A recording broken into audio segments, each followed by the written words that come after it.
महाशिव महाशक्ति नमः। आप सभी शिव भक्तों का बहुत बहुत स्वागत, बहुत बहुत अभिनंदन। आइए शुरू करते हैं शिव पुराण की कोटि रुद्र संहिता की इस कथा को और जानने का प्रयास करते हैं कि इस कथा के माध्यम से ऋषि मुनि हमें क्या संदेश देना चाहते हैं। आज का टॉपिक है मुक्ति और भक्ति के स्वरूप का विवेचन। ऋषियों ने पूछा, सूत जी, आपने बारंबार मुक्ति का नाम लिया है, यह मुक्ति मिलने पर क्या होता है? मुक्ति में जीव की कैसी अवस्था होती है, यह हमें बताइए। सूत जी ने कहा, महर्षियों सुनो, मैं तुमसे संसार केशव का निवारण तथा परमानंद का दान करने वाली मुक्ति का स्वरूप बताता हूं। मुक्ति 4 प्रकार की कही गई है: सारूप्य, सालोक्य, सानिध्य और चौथी सायुज्य।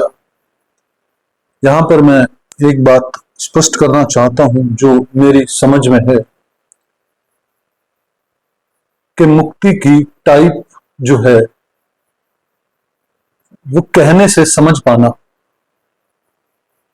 मुझे नहीं लगता संभव है। ऋषि मुनि श्रेष्ठ हैं, इन्हें कोटि कोटि वंदन है कि इन्होंने मुक्ति के भी प्रकार, कैटेगरी, टाइप जो है वो बताने का प्रयास किया। आगे शुरू करते हैं। 4 प्रकार की जो है मुक्ति कही गई है: सारूप्य, सालोक्य, सानिध्य और चौथी सायुज्य। इस शिवरात्रि व्रत से सब प्रकार की मुक्ति सुलभ हो जाती है। जो ज्ञान रूप अविनाशी साक्षी ज्ञान में और द्वैत रहित साक्षात शिव हैं, वही यहां कैवल्य मोक्ष के तथा धर्म, अर्थ और काम रूप त्रिवज्ञ के भी दाता है। कैवल्य नामक जो 5वीं मुक्ति है वह मनुष्यों के लिए अत्यंत दुर्लभ है। मुनिवरों, मैं उसका लक्षण बताता हूं, सुनो। जिनसे यह समस्त जगत उत्पन्न होता है, जिनके द्वारा इसका पालन होता है तथा अंतोत्गत्वा यह जिनमें लीन होता है, वही शिव है। जिससे यह संपूर्ण जगत व्याप्त है, वही शिव का रूप है। मुनीश्वरों, वेदों में शिव के 2 रूप बताए: सकल और निष्कल। शिव तत्व सत्य, ज्ञान, अनंत एवं सच्चिदानंद नाम से प्रसिद्ध है। निर्गुण, उपाधि रहित, अविनाशी, शुद्ध एवं निरंजन, निर्मल। वह न लाल है न पीला है, न सफेद है न नीला है, न छोटा है न बड़ा है और न मोटा है न ही पतला है। जहां से मन सहित वाणी उसे न पाकर लौट आती है, वह पर ब्रह्मा परमात्मा ही शिव कहलाता है। जैसे आकाश सर्वत्र व्यापक है, उसी प्रकार यह शिव तत्व भी सर्वव्यापी है। यह माया से परे, संपूर्ण द्वंद्वों से रहित तथा मत्सरता शून्य परमात्मा है। जहां शिव ज्ञान का उदय होने से निश्चय ही उसकी प्राप्ति होती है, अथवा द्विजो सूक्ष्म बुद्धि के द्वारा शिव का ही भजन ध्यान करने से सत्पुरुषों को शिव पद की प्राप्ति होती है। संसार में ज्ञान की प्राप्ति अत्यंत कठिन है, परंतु भगवान का भजन अत्यंत सुकर माना गया है। इसलिए संत शिरोमणि पुरुष मुक्ति के लिए भी शिव का भजन ही करते हैं। ज्ञान स्वरूप मोक्षदाता परमात्मा शिव भजन के ही अधीन है। भक्ति से ही बहुत से पुरुष सिद्धि लाभ करके प्रसन्नता पूर्वक परम मोक्ष पा गए हैं। भगवान शंभु की भक्ति ज्ञान की जननी मानी गई है, जो सदा भोग और मोक्ष देने वाली है। वह साधु महापुरुषों के कृपा प्रसाद से सुलभ होती है। उत्तम प्रेर का अंकुर ही उसका लक्षण है। द्विज वह भक्ति भी सगुण और निर्गुण के भेद से दो प्रकार की जाननी चाहिए। फिर वैधि और स्वभावी की ये दो भेद और होते हैं। इनमें वैधि की अपेक्षा स्वाभावी की श्रेष्ठ मानी गई है, क्योंकि अपने शरीर से ही परोपकार में लगे हुए हैं। मैंने इस समय मनुष्य जन्म पाकर भी किस पुरुषार्थ का साधन किया। दूसरे के शरीर को पीड़ा देकर अपने शरीर को पाला पोसा। प्रतिदिन अनेक प्रकार के पाप करके अपने कुटुंब का पालन किया। हाय, ऐसे पाप करके मेरी क्या गति होगी, अथवा मैं किस गति को प्राप्त होऊंगा। मैंने जन्म से लेकर अब तक जो पातक किया है, उसका इस समय मुझे स्मरण हो रहा है। मेरे जीवन को धिक्कार है, धिक्कार है, धिक्कार है। इस प्रकार ज्ञान संपन्न होकर व्याध ने अपने बाण को रोक लिया और कहा, श्रेष्ठ मृगो, तुम जाओ, तुम्हारा जीवन धन्य है। व्याध के ऐसा कहने पर भगवान शंकर तत्काल प्रसन्न हो गए और उन्होंने व्याध को अपने सम्मानित और पूजित स्वरूप का दर्शन कराया तथा कृपा पूर्वक उसके शरीर का स्पर्श करके उससे प्रेम से कहा, भील, मैं तुम्हारे व्रत से प्रसन्न हूं, वर मांगो। व्याध भी भगवान शिव के उस रूप को देखकर तत्काल जीवन मुक्त हो गया और मैंने सब कुछ पा लिया, यो कहता हुआ उनके चरणों के आगे गिर पड़ा। उसके इस भाव को देखकर भगवान शिव भी मन ही मन बड़े प्रसन्न हुए और उसे गुह नाम देकर कृपा दृष्टि से देखते हुए उन्होंने उसे दिव्य वर दिए। शिव बोले, व्याध, सुनो, आज से तुम श्रृंगवेरपुर में उत्तम राजधानी का आश्रय ले दिव्य भोगों का उपभोग करो। तुम्हारे वंश की वृद्धि निर्वहन रूप से होती रहेगी। देवता भी तुम्हारी प्रशंसा करेंगे। व्याध, मेरे भक्तों पर स्नेह रखने वाले भगवान श्री राम एक दिन निश्चय ही तुम्हारे घर पधारेंगे और तुम्हारे साथ मित्रता करेंगे।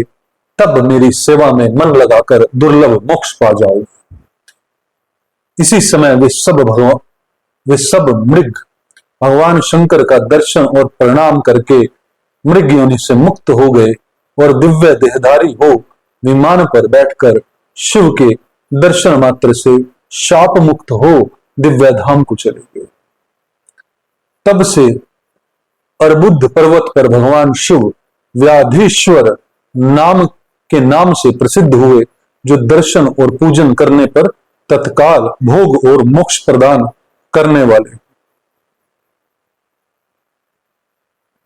महर्षियों, वह व्याध भी उस दिन से दिव्य भोगों का उपभोग करता हुआ अपनी राजधानी में रहने लगा। उसने भगवान श्री राम की कृपा पाकर शिव का सायुज्य प्राप्त कर लिया। अनजाने में ही इस व्रत का अनुष्ठान करने से उसको सायुज्य मोक्ष मिल गया। फिर जो भक्ति भाव से संपन्न होकर इस व्रत को करते हैं, वे शिव का शुभ सायुज्य प्राप्त कर लेते हैं। इसके लिए तो कहना ही क्या, संपूर्ण शास्त्रों तथा अनेक प्रकार के धर्मों के विषय में भली भांति विचार करके इस शिवरात्रि व्रत को सबसे उत्तम बताया गया है।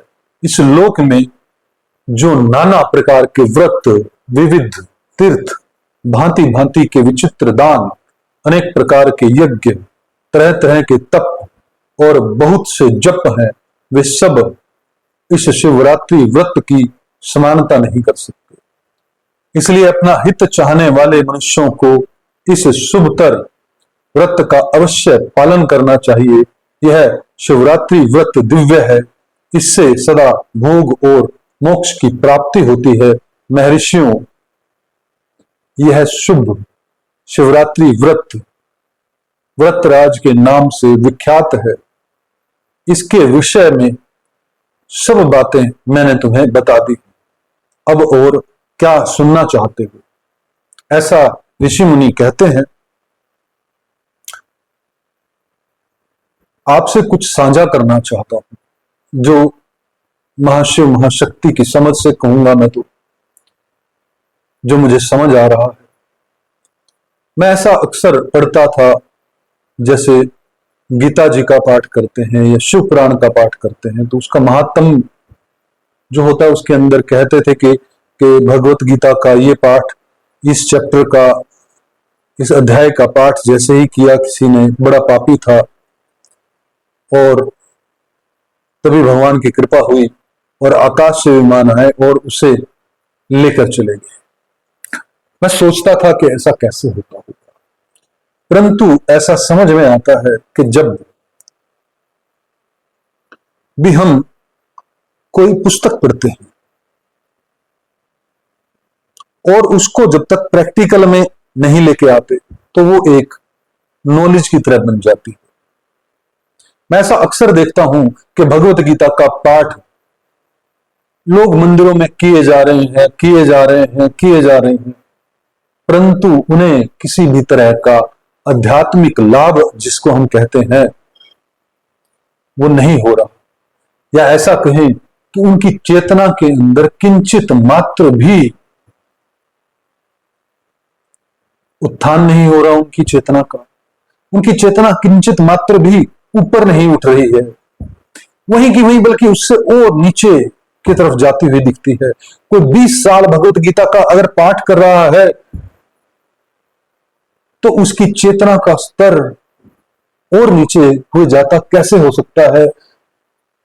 मैं सोचता था, मंदिर के अंदर राम राम की रट लगा रखी है, परंतु परिवार के अंदर ही जब हम उन व्यक्तियों का स्वभाव देखते हैं, तो वो बिल्कुल भिन्न है, उनके लिए बिल्कुल अलग, राम राम के लिए बिल्कुल अलग। तो मैं ऐसा सोचता था कि प्रेम कभी भी कंडीशनल कैसे हो सकता है? प्यार तो कंडीशनल है। प्यार तो मैं किसी की त्वचा को देखकर, किसी की ब्यूटी को देखकर कर सकता हूं, कोई और अधिक सुंदर मिल गई तो उसे देखकर कर सकता हूं, लेकिन प्रेम तो अनकंडीशनल है। और प्रेम कैसे किसी को परमात्मा के प्रति तो इतना उच्च और अपने परिवार और समाज के प्रति इतना नीच कैसे हो सकता है? नहीं हो सकता। अगर प्रेम करते हैं तो वो परमात्मा करते हैं अपने बच्चों से।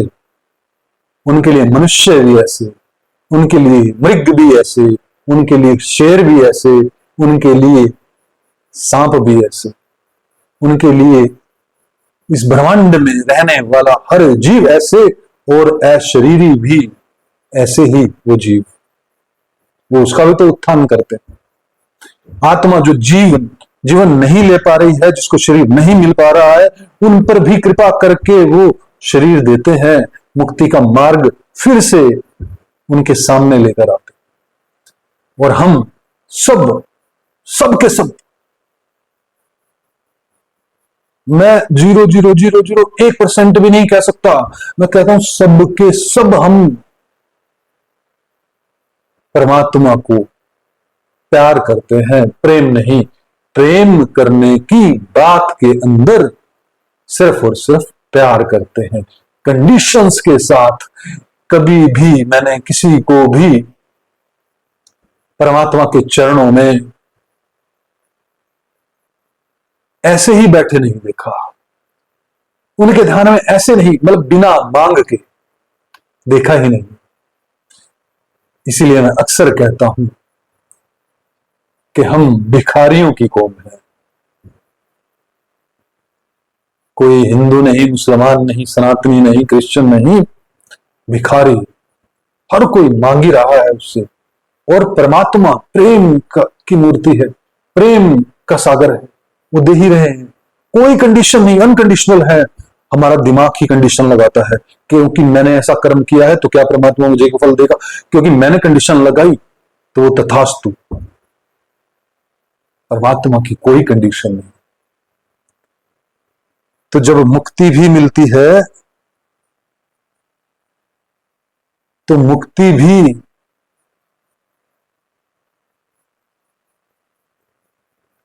ऐसे ही मृगों को मिल जाती है, ऐसे ही महापापियों को जो हत्याएं कर रहे होते हैं, जीव हत्याएं कर रहे होते हैं, बड़े बड़े हत्यारे, अंगुली काट।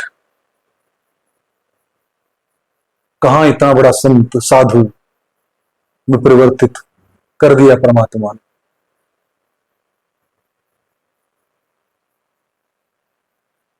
तो मैं क्या कहना चाहता था, ये तो मैं भाव में अपने बता गया। मुझे पूर्ण आशा है कि परमपिता परमेश्वर की कृपा आप पर सदैव बनी रहेगी। इन्हीं बातों के साथ अपनी वाणी को विराम देता हूं। इस अमृतमय प्रवचन को सुनने के लिए आपका बहुत बहुत धन्यवाद। आपका बहुत बहुत धन्यवाद। आपका बहुत बहुत धन्यवाद।